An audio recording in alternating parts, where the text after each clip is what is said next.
Olá pessoal, eu sou o Valmir Pereira, estamos aqui no podcast Não Erre no H. Vamos receber hoje um convidado com muito conteúdo. Como todos os convidados são especiais, hoje não deixa de ser um convidado especial. Do meu lado, Dirceu Neto. Mais uma vez, Dirceu, estamos juntos aqui nesse podcast. Valmir, sempre um prazer estar junto contigo. Prazer conhecer aqui o nosso convidado, que a gente vai falar bastante daqui a pouquinho. Conteúdo dele aqui, eu estou vendo o currículo dele, é fera, hein, Valmir? É, muito conhecimento e hoje vai ser mais um aprendizado. Vamos lá, Dr. Lúcio Mesquita, Dirceu. Bom, o Dr. Lúcio Mesquita, nada mais nada menos que advogado formado pela Faculdade de Direito da Universidade de São Paulo, no Largo São Francisco, em 1994, fez curso de gestão em RH logo após formado, pós-graduação em Direito do Trabalho, Processo Civil, Compliance e tem formação como DPO pela EXIM. Trabalha como advogado trabalhista e é encarregado de privacidade para diversas empresas. Dr. Lúcio, muito bem-vindo aqui ao podcast Não Erre no H.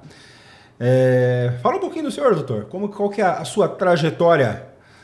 Então, bom, obrigado aí por me receber aqui, né? É um grande prazer estar aqui com vocês. Estar aqui com você, Valmir, você, Dirceu. Assim, eu comecei na advocacia muito novo, né? Meu pai foi o quarto advogado aqui da cidade de Guarulhos, né? A história da minha família está ligada a essa cidade. E assim que eu passei, né, no vestibular, meu pai chegou para mim e falou: olha, primeiro dia de aula, primeiro dia de trabalho seu no escritório, né? Eu costumo contar para o pessoal que meu primeiro trabalho de estágio foi ir no açougue para o advogado. E comprei a carne errada, lógico, né? Como bom estagiário. E tem outras histórias, né, muito engraçadas daquela época, né? Cheguei a ser operador de máquina Xerox, né? A gente limpava a máquina Xerox com amoníaco, toda, né? A gente tinha leasing, né? Era um equipamento caro na época. Ajudei a comprar o primeiro computador para advocacia, foi uma das primeiras que se informatizou na cidade. E a gente atendia bastante empresa, né? Tinha uma equipe lá razoável, um escritório tradicional, a gente atendia de várias áreas as empresas e chegou no final que eu estava me formando e aí pediram para eu fazer parte, né, auxiliar na área trabalhista do escritório. Eu era estagiário mais na área civil até. E aí preciso saber da prática, né, porque a gente tinha um advogado lá que era muito bom, que é muito bom, né, e ele vinha da área de recursos humanos também, né? Se formou em Direito, se tornou advogado. História de muito advogado trabalhista é essa também, né? Verdade. E aí eu fui fazer um curso de RH, né? Naquela época era mais DP, né? A gente aprendia a calcular rescisão, calcular hora extra e tal. Depois eu fiz um curso de 18 meses, né, de pós-graduação lato sensu na PUC e comecei a advogar, né, aprender a advogar na área trabalhista. A gente trabalhava, naquela época tinha alguns clientes grandes, né, com muito processo. Empresa de ônibus, tinha indústria alimentícia, né, não só a Balduco na época, né, a Pandurata, que a gente advogou muitos anos, aí, até a época da pandemia. Tinha indústria metalúrgica e tal. E todos esses anos da advocacia eu fui conhecendo, né, a defesa, fazendo principalmente defesa das empresas, né, na área trabalhista, né, e conhecendo o problema de cada ponto e tendo que interagir com a área de recursos humanos. Doutor, mas uma curiosidade, o senhor comentou que dessas grandes empresas, isso já foi logo no início da trajetória como advogado? Sim, porque assim, eu sou da terceira geração do escritório, né? Eu era da terceira geração. Meu pai começou a advogar em 56.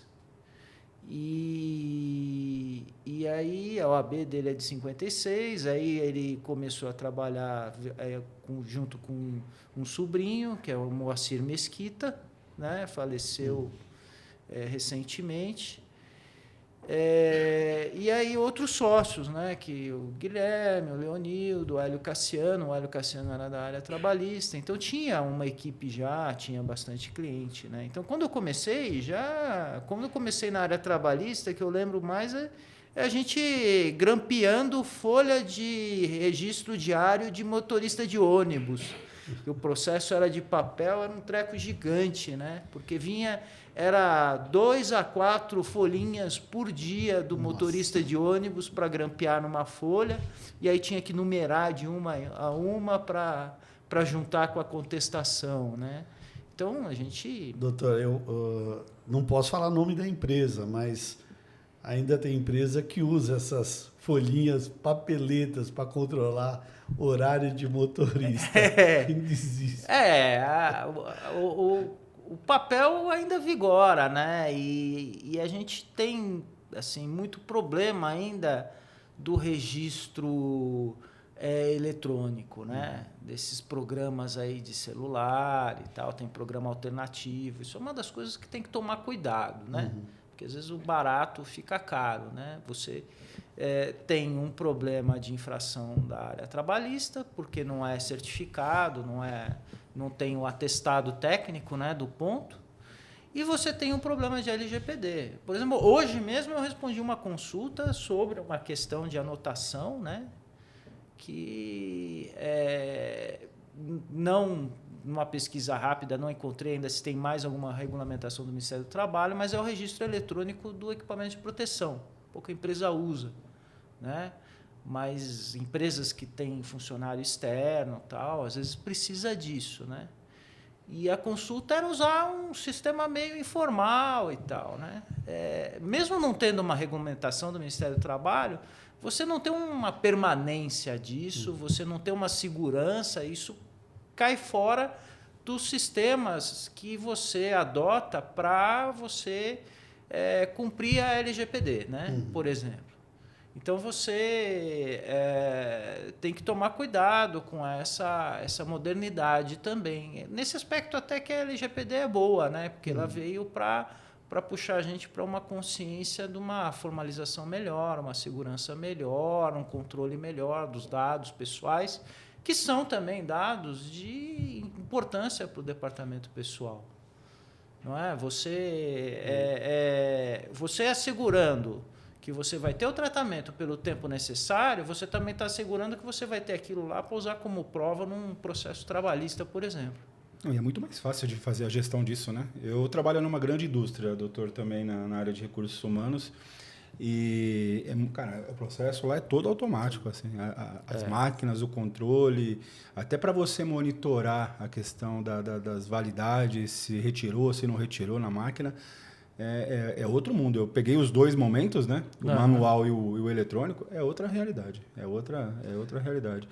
Eu perguntei, Valmir, para o doutor em relação à trajetória dele no início, porque eu também sou formado em Direito. Eu tenho muitos colegas jovens, né? Cara, que tem uma dificuldade enorme de conseguir penetrar na área. Se forma, consegue tirar a carteira da ordem, mas não consegue ingressar. Aí é aquela luta para você conseguir o primeiro processo, depois você conseguir ter êxito no processo, aí você, naquele primeiro, você vai para um segundo, e aí quando é em família é bem mais fácil, né, doutor? Sim. Mas teve que alguém começar em algum momento, Olha, né? Em qualquer posição que você está na vida, você sempre vai ter as dificuldades, né? Os problemas, as insatisfações, né?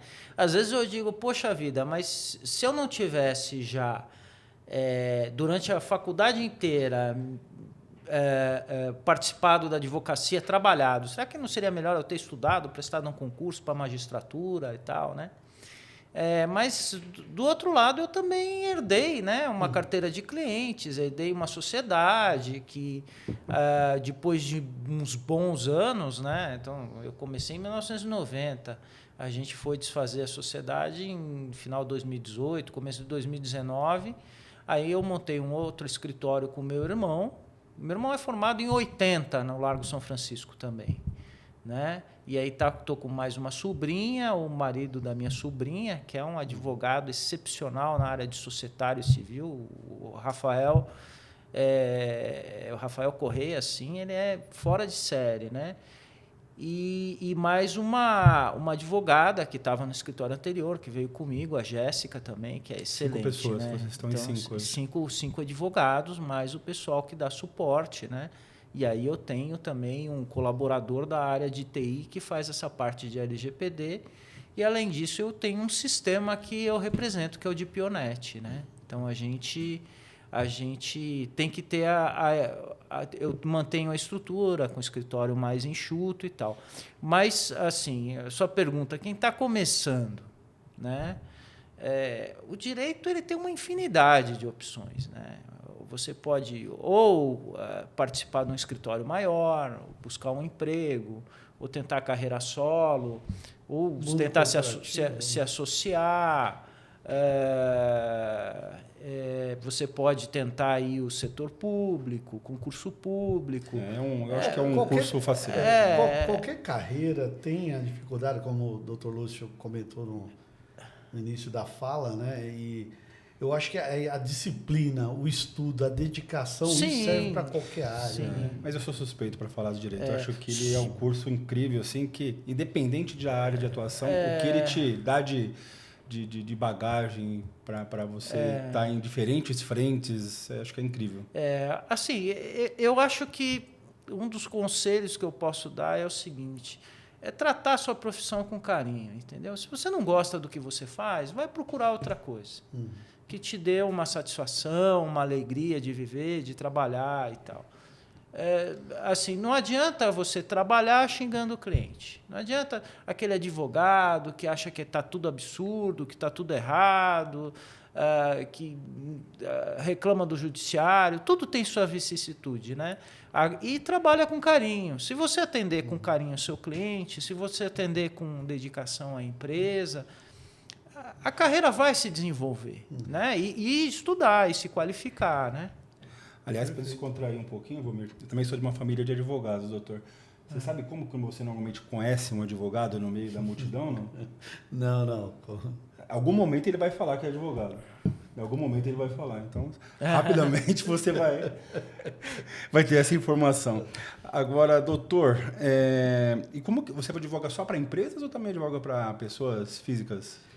Não, assim, a maioria é para empresa, né? O escritório é voltado para atendimento empresarial, mas a gente faz também pessoa física, né? A gente faz reclamante, né? Eu pego também reclamante. Mas, assim, eu não tenho um trabalho de advocacia de massa de reclamante, entendeu? De ficar buscando, ficar indo atrás e tal. E também não... quando o processo é muito pouco, eu também não pego, entendeu? Eu não tenho interesse em pegar reclamação trabalhista. Eu já tive casos que a pessoa chegou, eu quero entrar com processo e tal. Eu falo assim, mas você não tem tanta chance de ganhar e por causa de R$500 mil você vai perder o relacionamento com o seu empregador anterior. Porque a gente sabe que acontece isso, né? Você perde a referência, né? Você perde a indicação para uma colocação, assim... É até meio contra o que a advocacia quer, né? Não, vamos entrar com processo. Mas, como eu tenho a liberdade de falar não, então eu falo, olha, vamos ver se cabe mesmo essa insalubridade, vamos ver se cabe mesmo uma ação de indenização, se você realmente tem o direito. Não é volume, né? Parabéns, doutor, porque o que a gente tem visto por aí, rapaz, você sabe que o cara vai perder, sabe que a pessoa vai perder, mas não entra e vê o que dá. Aliás, doutor, eu queria até fazer uma pergunta sobre isso, porque é algo que atuo na área trabalhista que está me, de certa forma, incomodando, né? Quando teve a reforma trabalhista com aquela questão dos ônus, né? Da sucumbência. Isso. Naquele momento, deu uma freada nos processos. Diminuiu. E aí o Supremo retirou. Cara, banalizou de novo. Vamos dizer assim, retirou. Né? Banalizou de novo. Banalizou. Assim, faz parte da nossa sociedade, né? Da população. Eu acho que as pessoas têm que se educar a não exagerar, né? Então, assim, por exemplo, né? Entra com pedido de insalubridade, mas já que vai fazer a perícia, pede periculosidade também. Já que, né? Já que. Eu sei que não custa nada, né? Mas é um pedido indevido, né? É um pedido a mais no processo. E o advogado não analisa se cabe aquilo ou não, então vai pela chance de ganhar. Vamos imaginar, a empresa lá não tem as fichas de EPI. Assim, e as fichas de EPI, elas são a parte mais sensível, pelo menos que eu sinto, eu não tenho um levantamento estatístico, né? Mas o que eu sinto é que, na maioria dos casos, a empresa que tem a estrutura de segurança do trabalho perde por falha no controle de EPI. Você faz tudo bonitinho, né? Mas não tem o controle. Não tem o controle, não tem o recibo, tudo faltou o número do certificado de aprovação do CA, né? O equipamento de proteção não é o adequado, que aí já é uma falha mais grave, né? Então, é muito importante para a empresa, porque além de você evitar a ação de insalubridade, você tem um processo interno que evita também a doença profissional, que evita o acidente de trabalho. Isso repercute, você não é perceptível, né? Mas isso implica em evitar o risco, né? Reduzir um risco de uma ação de indenização, de uma doença. E você está tratando com seres humanos, né? Que é o mais importante. Você não quer lesar a pessoa. Exatamente. Né? Na verdade, isso acaba sendo uma consequência, né? Porque a origem... Com relação à ficha de EPI, nós falamos agora há pouco sobre a tecnologia. Né? Então, hoje em dia, já se tem ali a ficha de EPI, onde o colaborador recebe o EPI, olha, assina digitalmente depois, vai lá no tablet e assina lá. Eu participei de uma perícia onde o funcionário, ex-funcionário no caso, já o reclamante, ele assinou todas as fichas de EPI, devia ter umas 10, digitalmente, ele assinou no único dia. Então, 13 horas, 13h55, 13. Aí o perito falou para mim, Valmir, volta para a ficha papel, que é melhor. Porque você tem que solicitar. Entregou o EPI, ele precisa assinar digitalmente, ali. Sim. Não todas as fichas, Sim. A cada EPI que ele pegou, é tudo de uma vez só. Porque no papel, isso é o costume, né? Porque no papel não tem como você ter esse controle, né? Esse registro, né? Mas se você tem um sistema correto, por exemplo, é um sistema que tem os logs, né? Com data e hora de quando você assinou, tem o controle de usuário que tem o acesso, níveis de acesso, né? Tem o backup, tem todos aqueles níveis de segurança. A tecnologia também precisa de gestão, né? Lógico. Entregou o EPI, assina digitalmente aí. Na hora. E doutor, como que foi advogar para empresas aí com centenas de processos, né? A famosa advocacia de massa. Então, advocacia de massa, às vezes é maçante, né? É maçante, porque é muita repetição, né? É muito repetitivo. Você tem aí empresas grandes que naquela cidade já tem alguns escritórios de advocacia que são conhecidos, que sabem os problemas que a empresa tem, né? São problemas da compensação, o problema da insalubridade, o problema de acidente, de doença profissional, né? Eu tive um cliente que tinha 400 processos, esses 400 eram 150, até mais, de doença profissional. Nossa. E a empresa não tinha muitos empregados, tinha menos de 2.000 empregados. Então, você vê a proporção, 2.000 empregados, um turnover gigantesco, uma quantidade de 400 ações em andamento, porque era uma empresa que também não fazia acordo, né? Então, e os processos iam se acumulando, e desses 400, um terço era de doença profissional. Muita coisa. Então, assim, o problema é do judiciário, o problema é dos escritórios de advocacia, ou o problema é da medicina ocupacional daquela empresa? A gente tem que dar um desconto, porque naquela época era um parque industrial muito antigo, né? Era um trabalho muito pesado, né? Um gestor de RH falou que o capeta apareceu e não passou na experiência, não aguentou o serviço, entendeu? Tão terrível que era. Tão terrível que era, né? Que eles estavam dando premiação para quem trouxesse um amigo para trabalhar lá e passasse da experiência. Nossa. Então, assim, o problema da advocacia de massa, né, advocacia com muitos processos, passa a ser uma linha de produção. Agora, com inteligência artificial, então, imagine, né? Que a gente está começando a estudar na advocacia, começando a tentar usar com um pouco mais de segurança. Mas você tem que ter ainda um serviço de parte de estatística. Atualmente, os escritórios têm que aprender a fazer isso, para dizer que pedido que está perdendo mais, uma parte de provisionamento, né? Esse tem a norma CPC 25, contábil, que obriga as empresas que são listadas na Bolsa, né, que têm ações, instituições financeiras, de fazerem um provisionamento de risco. Então, você tem que pegar processo por processo, tem sistemas de andamento processual mais modernos, né?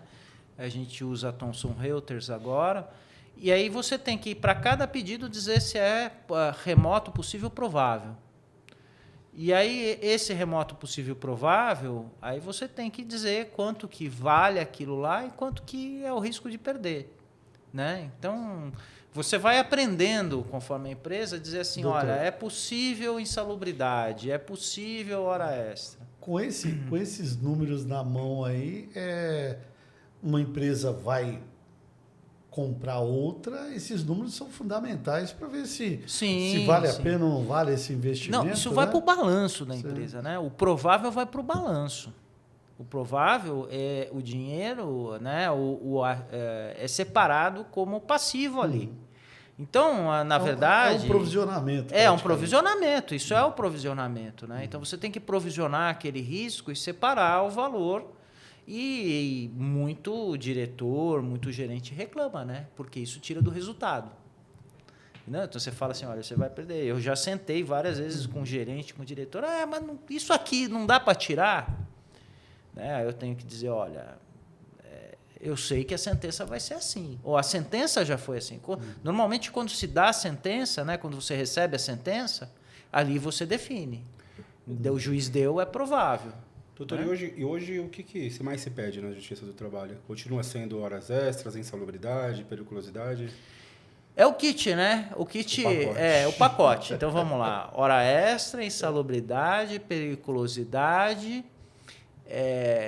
No caso de doença, né? As questões de doença do trabalho, acidente do trabalho, desvio de função, demais, né? O tal do desvio de função, porque antes era só equiparação, né? Sim. No passado era só equiparação. Aí você tinha os requisitos do paradigma, tinha que ter um outro sujeito para você indicar com o mesmo tempo de serviço, mesma qualidade e tal, e aquela função que você exerceu igualmente, né? Agora não, agora com o desvio de função é o seguinte, né? Eu fui contratado para servir café, mas não para pôr açúcar, né? Então, pede a função de colocador de açúcar, quero um adicional de 20% e tal. Então tem isso. Tem um pedido que eu tenho visto nos últimos 3 anos, de 3 anos para cá, de 22 para cá, que é a rescisão indireta. Virou meio que uma mania. Rescisão indireta. E, doutor, a gente senta lá naquela mesa, eu como preposto, Dirceu como principalmente preposto. em serviços, né, Romero? Não, é absurdo. Não, mas em indústria também, alguns contatos que a gente tem. Como que tá rescisão indireta, os pedidos? Não, tem o pior, né? Que é a anulação de pedido de demissão, né? Assim, para fazer alguém assinar um pedido de demissão é um parto, né? Não, quer ser demitido. Assim, faz parte da cultura, né? Porque o sujeito ele acha que a multa de 40% é um direito dele, o aviso prévio é um direito dele. O aviso prévio é uma vamos raciocinar corretamente, né? Aviso prévio é uma condição para rescisão de um contrato por prazo indeterminado.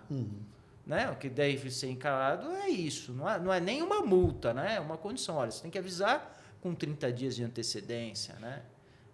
Aí virou uma indenização, a praxe da indenização. Aí virou tão praxe a indenização que a lei prevê um aviso prévio proporcional, mas você não pode dar o aviso prévio proporcional. Você tem que dar você pode dar só 30 dias e o resto você tem que pagar. É uma jabuticaba, né? Só no Brasil isso. Só aqui mesmo. Né? Porque você não pode avisar com 90 dias de antecedência. Não. Você tem que pagar os 60 dias e os 30 você poderia dar trabalhado. É que ninguém dá aviso prévio trabalhado, né? Certo? Porque pouca gente dá, né? Porque já não está gostando do serviço. Você ainda vai ficar 30 dias com... Mas né? eu imaginei com a reforma trabalhista que com a possibilidade do acordo previsto na reforma, que iria, por exemplo, rescisão indireta iria desaparecer. Não tenho visto né? muito acordo, viu? Não tenho visto. Sabe que acho que é o problema, Valmir, doutor? O problema do acordo, Valmir, é que assim, ninguém mais pede demissão se a empresa pratica. Então, muitas deixaram de nem aderiram justamente por isso. Porque, cara, é aquela história. Quando você assina lá um contrato de trabalho, né, é um contrato consensual entre as duas partes. Eu quero trabalhar naquela empresa e aquela empresa quer o meu trabalho. Por que na hora de sair tem que ser o inverso? Né? É o risco de estar com uma pessoa indesejada, né? Eu acho que acontece mais aviso prévio de divórcio do que de contrato de trabalho. Ainda vai se aguentando um pouco, né? Doutor, essa parte eu conheço bem. Conhece bem? Foram 2 vezes. 2 vezes. Vai até mais de 90 dias, né? Assim, vai segurando aprender, e tal. né? Olha, vamos programar. Agora, empregado não dá. No acordo, as empresas que eu passei, principalmente serviços, é oferecido, só que eu ouvi, não foi uma vez só. Mas eu não vou ter direito ao seguro-desemprego? Falei, não, no acordo não. Então eu não quero. É isso aí. Eu vi aqui, doutor, uma empresa pequena, que não tem um volume tão grande de processo, não está habitualizado com essa situação. Tem alguma dica para esse tipo de empresa? Tenho. Olha, talvez não seja uma dica que deixe muito feliz, mas a mesma organização que uma empresa tem em termos de formalização do contrato de trabalho, de controle de registro de ponto, de controle de pagamento, recibo de salário e tal, você tem que ter. Porque a legislação trabalhista diz que o ônus é todo do empregador. O dever é do empregador de controlar tudo, de comprovar o pagamento e tal. Lógico, tem empresa pequena que não tem 20 empregados, não precisa de controle de ponto. Aí vai ser, né, o ônus do empregado de comprovar o trabalho extraordinário, né? Mas, assim, precisa da organização. Você não pode fazer meio ponto, por exemplo. Um período teve o cartão de ponto, outro período não, né? Vai ter problema. Aí vai ter problema, porque por que vai ter que justificar, por que não apresenta, porque tem período que não tem o ponto e tal. Então você tem que ter uma organização, né? Muito cuidado na admissão, né? A gente ouve muita reclamação porque admitiu mal, porque contratou parente, porque isso é um risco, né? Sim. É um risco, mas você precisa ter cuidado na admissão. Empresa grande passa em exame admissional, também passar em exame admissional, cumprir a legislação trabalhista, porque... Independente do tamanho da empresa. Independente do tamanho da empresa, porque eu costumo dizer para o cliente, né? Muitas vezes o cliente chega, mas ela é uma filha da mãe, ela é isso, ela é aquilo. Eu tenho até um caso engraçado numa empresa pequena, né? O sujeito vinha e reclamava da funcionária porque isso é coisa do advogado dela. Eu falei assim, calma, senhor. Agora já foi ação trabalhista, agora nós temos que comprovar que o senhor pagou hora extra, não sei o que lá e tal. Não, isso é um absurdo, ela não ia fazer isso comigo, porque ela ia sábado lá no churrasco da empresa e levava leitoa, sobrava leitoa, ela levava embora para casa e tal. Eu vou falar isso com ela. Aí a gente foi na Justiça do Trabalho, era lá na Luiz Facine, aquele prédio tudo apertado, apinhado, né? E aí saiu o pessoal estava indo, né, para audiência, eu saindo, nem lembro, faz muitos anos isso aí. Como se eu advogasse há muito tempo, né? Não é tanto assim. E aí ele enfiou a mão, até tinha gente no meio, bateu no ombro dela assim. Eu queria saber se eu te devo alguma coisa. Uma senhora, né? Aí a mulher virou para trás, olhou para ele e falou assim: meu advogado está aí, pergunta para ele. Então, assim, tem processo trabalhista, tem que tratar com objetividade, não com coração, entendeu? Tem que ver o que tem de defesa, o que não tem, o que está sendo pedido, né? E separar a documentação e fazer a prova. Se tem alguma falha, busque um acordo. Essa é uma pergunta que eu ia fazer, doutor. Que momento que o senhor acha que é o melhor momento para se fazer um acordo? Na audiência. Sem titubear, é na audiência. Entendeu? É na frente do juiz. Porque se começa a procurar antes, você vai fazer uma oferta, aí a pessoa vai, bom, a empresa está procurando, vai perder, está querendo e tal, pede mais e fica aquele lenga-lenga. Muitas vezes, é lógico, né? Se é um escritório do interior, se é uma cidade do interior, menor e tal, que conhece o advogado, que tem, né, uma condição de conversar, tudo bem. Mas aqui em São Paulo, muitos escritórios trabalhistas, uma empresa grande, o advogado não tem nem condição de conversar direito com o cliente dele. E não tem nem a confiança do cliente dele. Então, ele prefere chegar e sentar na frente do juiz e fazer o acordo na frente do juiz. Entendeu? Então, assim, eu entendo que é melhor na frente do juiz, porque ali você vai colocar a defesa, vai mostrar o documento, o juiz vai olhar a documentação, se for um juiz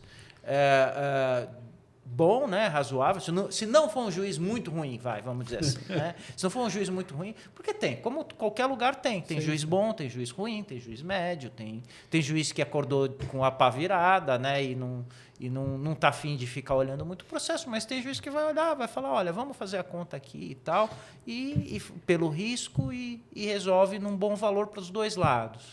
Mas agora, ainda sobre acordo, doutor, empresas que fazem excessivamente acordos, não é um sinal de alerta? Isso não leva em consideração para um eventual julgamento? Tem alguma coisa errada ali? Não, assim, não é que leva para um julgamento do juiz, né? Porque a Justiça do Trabalho ela é conciliadora, né? Então o juiz sempre quer fazer acordo.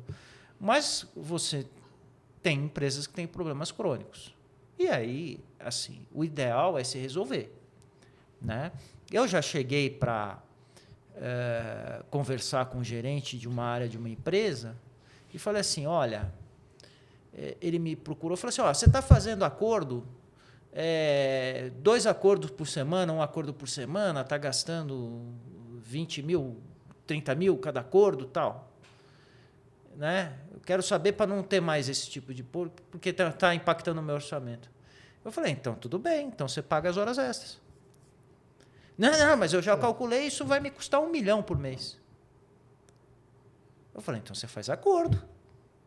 Então, manda a nota jornal, porque era uma categoria de trabalhadores que trabalhava externamente, mas não era trabalhador que seria sem controle de jornada, né? Então, assim... Como acontece também, você vive isso no seu dia a dia, chegar na audiência e insistir, né? O advogado do reclamante insiste com a perícia para uma insalubridade, aí o juiz já fala assim... Vai custar 3 mil. Olha, custa o perito, eu vou arbitrar em 3, 4 mil reais. Então, pensa aí. Se tem o risco de dar insalubridade ou não, né? Sim. Existe, né? Aquilo existe, que você falou agora há pouco, né, Lúcio? Tem os documentos? o documento está certinho.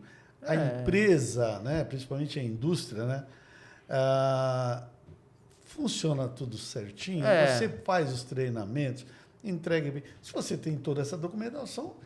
Então, mas sabe o que acontece, Eu fiz essa pergunta por quê? Você trabalhou numa grande empresa durante quase 3 décadas, hoje trabalha numa outra Entregou a idade agora. Hoje trabalha numa outra grande empresa e eu também trabalho numa grande empresa. Então, assim, quando nós vamos contratar um fornecedor, nós temos algumas cautelas, né? Essas empresas grandes, para você homologar esse novo fornecedor. Sim. Só que assim, não é incomum, obviamente que não seria leviano de citar nomes aqui, mas não é incomum a gente ver empresas que preferem pagar errado para aumentar a sua margem, se tornarem competitivas entre seus concorrentes, mas depois faz um acordo porque... Assim, o que eu já falei, né, em mais de uma consulta. Você vai fazer uma cotação de prestador de serviço. Você tem lá o valor, está muito acima do teu orçamento, você corta. Aí você tem os que estão lá embaixo. Eu falei assim, você vai ver que ele não está pagando direito, porque não tem como. Faz milagre, né? Você tem que ver aqueles que estão ali na linha, que dá para você, que você vai pagar o custo operacional, porque terceirizar não é para ficar mais barato. Terceirizar fica mais caro, porque você está... É lógico, né? Tem outras questões, que essa é categoria diversa, um piso salarial mais baixo, etc. e tal. Às vezes você tem uma convenção coletiva da categoria da sua empresa que dá dá muitos benefícios, aí você terceiriza, porque aí uma empresa de vigilância, uma empresa de limpeza não vai estar na mesma categoria. Esse é o pulo do gato, né, da terceirização em termos de cálculos de custo de folha, né? Então, é outra categoria, um salário mais baixo, não vai se equiparar aos seus funcionários, mas mesmo assim tem que ficar mais caro do que aquele salário com todos os encargos. E além disso, você tem a questão do turnover, dos atestados, tal, porque o teu terceirizado vai ter todos esses problemas. O terceirizado, né? Então ele tem você fecha com ele um contrato, ele tem que te entregar aquele número de mão de obra. Então, aí, por isso que o custo sobe um pouquinho. E ele tem o lucro dele também, né? Porque perfeito. aí você quer que a pessoa trabalhe de graça, né? Então, assim, é igual você... É qualquer serviço, né? Sim. Você vai contratar um serviço de limpeza na sua casa, qualquer coisa e tal, vem muito barato, vai usar um produto mais barato. Você vai contratar um advogado muito mais barato, aí você tem que pensar, né, o que está acontecendo, né, que ele está tão abaixo do mercado. Né? E esse advogado, ele no dia da audiência, da sua audiência, ele tem um probleminha, não aparece lá, né? Não tem alguém do time. Não tem alguém do time e tal. Por que o cara está tão desesperado assim, né? Sem querer desmerecer os colegas e tal, mas em qualquer área, né? Em qualquer área. O preço muito barato... aliás, eu tenho que advogar para isso, né? Por favor, cobrem bem dos seus clientes para não fazer uma concorrência desleal comigo, né? Vamos estabelecer isso. Perfeito. A OAB tem a tabela de honorários, né? Que não é obrigatória, mas tem a tabela de honorários. Então tem um direcionamento e tal, né? Porque senão como é que você vai pagar o custo do escritório, o custo da secretária, do telefone, da tecnologia, entendeu? O meu e-mail, por exemplo, está no meu domínio, mas é Gmail, né? É o Gmail Workplace, porque é um e-mail seguro, tem uma certa segurança e tal, né? Então tem custo, tudo tem um custo, né? Agora eu vi uma postagem uma postagem sua nas redes sociais que e aí, dá para recorrer? Fala um pouco sobre. Pois é, isso é a tristeza de todo advogado, né? O cliente perguntando, e aí, dá para recorrer? Ou a outra parte pode recorrer? Sempre tem essa dúvida, né? Assim, recurso não é a palavra mágica que a decisão vai mudar, né? Então, o processo, via de regra, ele funciona assim. Você tem uma pessoa pede, a outra discorda. Aí tem uma parte da prova, né? Aí você já fica vendo, né? Na audiência, vai ouvir testemunha, vai fazer perícia, etc. e tal, resolve, debate aquilo lá e o juiz vai dar uma sentença. Dá para recorrer da sentença? Dá. Mas quer dizer que vai mudar? Não quer dizer que vai mudar, porque depende se o juiz está correto ou não, se o juiz interpretou a prova ou não, aplicou a lei corretamente, e certas coisas o juiz entende de um jeito, outros juízes entendem de jeito diferente, que é a famosa divergência jurisprudencial. Então, tem que ver se tem fundamento o recurso, aí vai para o tribunal. Aí tem o tribunal, tem as turmas, são 3 juízes que vão decidir. Vão decidir. Dá para recorrer? Dá. Mas aí é limitado. Porque o sistema, em geral, né, isso, a área civil também e tal, você tem uma fase de conhecimento, onde você discute tudo, as provas, tudo. Essa decisão desse juiz é sujeita a uma revisão. É a revisão do Tribunal Regional.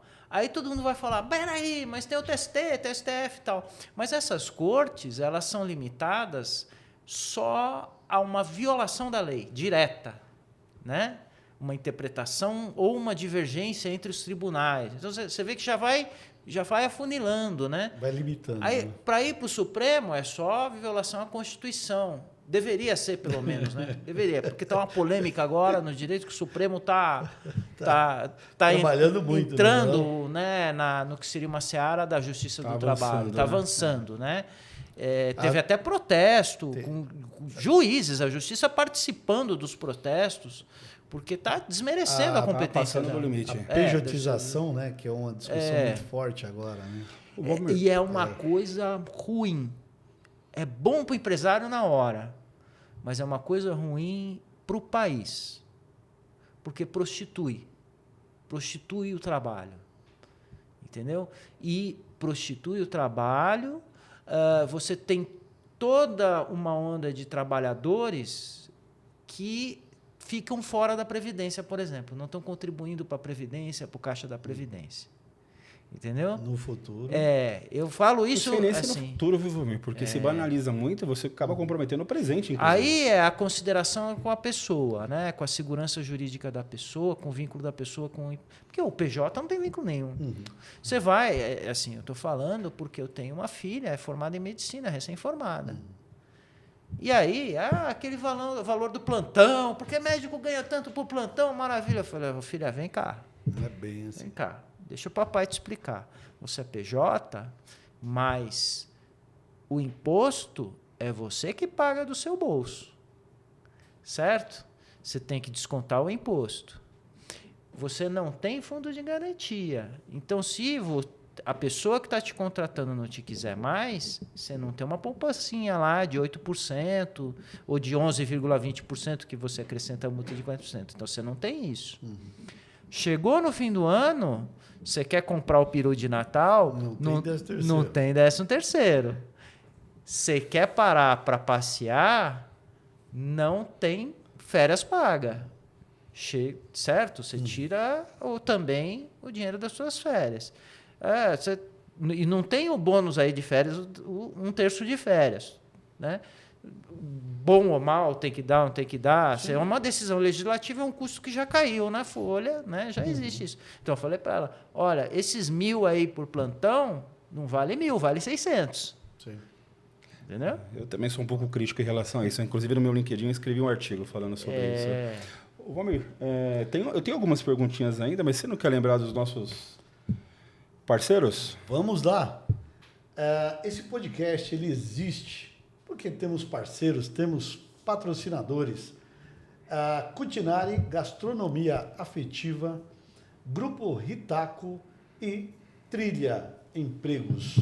Esses são os nossos parceiros, patrocinadores, que a gente não pode deixar passar em branco. Sempre agradecendo. Vamos lá, Dirceu? Essa figura do preposto profissional, pegou isso daí?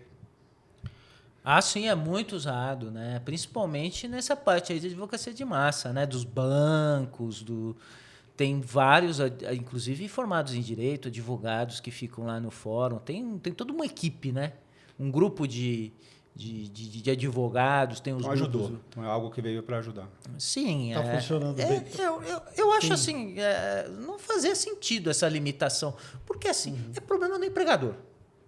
Você quer mandar um funcionário? Você quer mandar um desconhecido? Você quer mandar o que eu lembro da história mais antiga, que se limitou a empregado, o preposto, para evitar que pessoas que não são advogado façam defesa trabalhista. Porque tem o ius postulandi na justiça do trabalho. Você não precisa de advogado, na verdade, né? Você pode ir lá e fazer sua defesa. É que agora, com o processo judicial eletrônico, é mais difícil você viabilizar isso, né? Mas você pode fazer sua defesa sozinho. Você pode ir lá, tem que apresentar, você tem que entrar no sistema, né? Para quem não conhece, né? A gente tem um sistema do tribunal que a gente, que como advogado, tem que se cadastrar, entrar com certificado digital. Aí quem propõe o processo já faz isso desde o início, né? Já entra com uma petição digital ou escrita no próprio sistema, ou entra em PDF, junta os documentos lá digitalizados em PDF. Tem lei para isso, a lei estabelece que o advogado se compromete pela veracidade do documento, e o advogado que vai fazer defesa entra até um dia antes, né? Pode ser até minutos antes da audiência, e protocolar a defesa lá. Mas o recomendável, porque a gente não sabe nunca se o sistema não vai cair, recomendável é 2 dias antes, pelo menos, protocolar a defesa com os documentos. Mas a pessoa que não é advogado, como é que vai fazer, já que a lei permite? Você tem que pegar toda a documentação e com antecedência lá no cartório, pedir para darem entrada, tal, né? E colocarem dentro do processo, ou ir na audiência e fazer a defesa verbal. Mas você tem que apresentar o documento antes, digitalizado, né? Então, isso limitou um pouco, porque no passado, quando era tudo de papel, o problema era técnico, contador, fazendo papel de advogado, né? Indo lá como preposto tal, e fazendo a defesa, né? Então, entrava já na parte do exercício legal da advocacia. Mas isso era muito lá atrás. Agora não tem mais disso, né? Tem o contrário, né? Tem advogado trabalhando como preposto, né? Isso tem muito. Doutor Lúcio Mesquita, a gente está chegando na reta final aqui do bate-papo, mas queria fazer uma pergunta agora mais voltada para o público de RH. Como que é a relação? Eu já vou emendar as 2 perguntas. Como que é a relação dos advogados externos com o público de RH, né, diretamente? E de que maneira que a LGPD influenciou, na sua opinião, essa relação aí RH com RH? Olha, primeiro, o advogado... ele tem que ter uma ligação muito boa com o RH, tem que trabalhar em parceria. E o RH não pode ver o advogado como um crítico, e o advogado não pode ver o RH como um crítico, né? Eu acho até muito bom quando eu mando a defesa com antecedência e o gerente de RH, a pessoa responsável, dá uma lida, corrige, né? Faz observações, sugere, porque ninguém é perfeito e às vezes ele sugere alguma coisa, né? E o advogado também novo, né? Olha, não está lá só para receber o documento e juntar no processo. Então, o advogado ele tem que observar. Então, diversos procedimentos internos eu criei em função dos processos, né? Eu criei para uma empresa, por exemplo, e eu faço para todos os meus clientes, uma carta de orientação no momento do afastamento do empregado. Uma carta de orientação. Olha, você está se afastando, sentimos muito, você tem que seguir o seu benefício, seguir o seu tratamento, esses benefícios vão continuar, esse benefício de cesta básica vai cair, você não vai ter o vale transporte porque você não está trabalhando. Tem convenção coletiva que estabelece que cesta básica cai depois de 6 meses, Sim. Então já avisa e já fala o seguinte: você tem que, no mínimo, a cada mês, uma vez por mês, prestar satisfação do seu afastamento. Entrar em contato com o departamento pessoal para evitar o limbo previdenciário. Que é um tema, assim... Minha audiência é de amanhã. Também tem um artigo sobre isso lá. Minha audiência é de amanhã. O sujeito ficou 2 anos sem prestar satisfação para a empresa. Legal, porque a gestão de afastados começa aí, né? Com esse documento orientativo, né? Sim, eu já tive esse documento, já foi citado em sentenças, dizendo não, a empresa te orientou Sim. E avisou que você tinha que voltar e tal, e você, o benefício... Porque isso toda empresa grande tem, né? Acaba o benefício, o sujeito não quer voltar, né? Olha que dica legal. Fica É um bom corte isso aí, hein? Olha que dica legal aí pro então, pessoal de RH. Tem que ter documentado que a pessoa tem que voltar. Tá mesmo orientada. estando com problemas de saúde, tem que ser feita a readaptação. Você tem que comunicar, acabou seu, porque o INSS dá alta, né? Sim. Joga de volta para a empresa. Então tem que comunicar, olha, você tem que voltar, mesmo que você tenha recurso para não dar o limbo previdenciário, e a empresa tem que acompanhar, tem que intimar e tal, documentar. E se for o caso, não deixa se prolongar muito, não. Dá justa causa por abandono.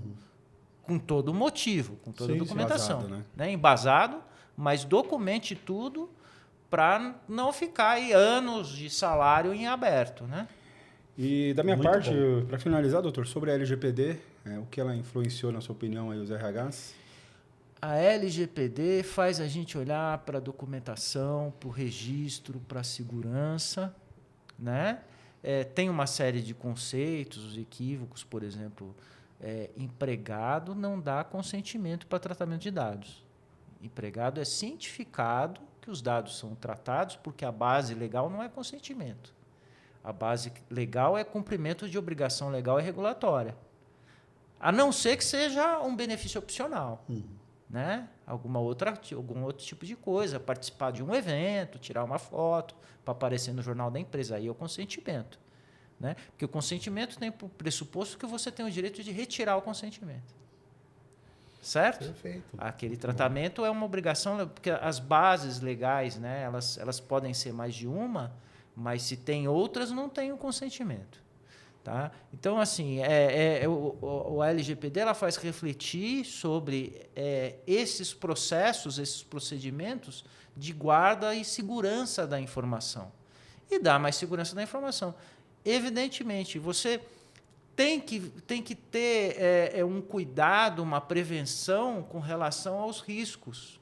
Entendeu? Porque, senão, e se você sofrer um ransomware, né? Ransomware, para quem não sabe, é aquele ataque com vírus que vão criptografar toda a informação no seu servidor tal, e bloquear e cobrar uma quantia em criptomoeda para te devolver a sua informação, né? Te devolver tudo que está lá no seu servidor. Então, daí vem a LGPD, né? A ISO 27001, as outras ISOs, né? As da família 27001, que leva a empresa a adotar medidas de segurança, evitar o acúmulo de informação também, porque acabou a finalidade do tratamento, você tem que jogar fora. Eu, como advogado, eu juntei os documentos no processo, eu tenho que apagar. Né? O colega advogado que está assistindo, lembre, hein? Tem que apagar. Eu não posso ficar guardando na minha pastinha lá as cópias de cartão de ponto, disso, daquilo, porque aquilo lá é dado pessoal que eu não tenho finalidade de uso mais. Além disso, o espaço no Google Drive custa, né? Parece que custa, né? Mas chega uma hora que estoura. Meu escritório, em 3 anos, começou a estourar. Aí o que eu vou fazer? Eu vou dobrar meu custo do Google ou vou apagar aquilo que eu não preciso? Sem necessidade. Okay. Muito bom. Muito bom, doutor. Tá bom? Você não sabia que eu falava tanto assim, né? Eu sabia. Advogado, se deixar, vai dar 3 horas aqui de podcast. Obrigado, doutor. Foi um prazer aí conhecer. Eu gosto muito desse tema. Assim, acho que tem tudo a ver com a realidade de boa parte do pessoal aqui que ele está nos acompanhando. Para quem é mais jovem, aprende. Para quem é mais experiente, acaba trazendo algumas reflexões. Muito bom. Obrigado aí por ter aceito o nosso convite, por dar um pouquinho do seu tempo para nós. Um prazer. Dr. Lúcio Mesquita, quer passar uma mensagenzinha rápida para o pessoal de RH que está vendo a gente aí? Então, mesmo como advogado, meu recado é o seguinte: o risco de processo é muito menor quando você lembra que você cuida de pessoas, você cuida de gente. Entendeu? Quando você cuida com mais carinho das pessoas, você vai ter menos risco, não só com relação à parte psicológica, de assédio, né, danos morais, essas coisas, mas também você está cuidando do horário, está vendo que as pessoas têm direito de voltar para casa naquele horário combinado, passar um tempo com a família, então não tem excesso de hora extra. A insalubridade também, você está dando a proteção correta para a pessoa não se prejudicar. Então, lembre, o ponto final é cuidar de gente. Empatia, né? Custo de folha vem depois, né? E espero que o patrão tenha a mesma mentalidade, né? Para cuidar de pessoas. É isso aí. Antes de encerrar, e o agradecimento ao Dr. Lúcio, nosso podcast, além dos patrocinadores Ritaco Seguros, Cutinari, Gastronomia Afetiva e Trilha Empregos, temos também o apoio de quem, Dirceu? Intercel, Desenvolvimento Humano. Intercel é um grupo de 51 anos de existência, fazendo a diferença aí na vida dos profissionais de RH. E é o Núcleo de Recursos Humanos do CIESP, também 21 anos aí fazendo a diferença, trazendo muito conteúdo para os profissionais de RH e áreas correlatas. Dr. Lúcio Mesquita, muito obrigado pela presença, pela participação. A gente já se conhece há bastante tempo, o respeito que eu tenho pela pessoa, pelo profissional que você é. E é sempre um aprendizado, né? Hoje você deu algumas dicas aqui que, pô, é isso. Muito bom, muito bom. Como o Dirceu fala, vale corte, né? Muito bom, obrigado pela participação e mais sucesso ainda na sua carreira e para a família também. Obrigado, foi um prazer. Obrigado, doutor. Obrigado. Pessoal, até mais, até a próxima. Obrigadão.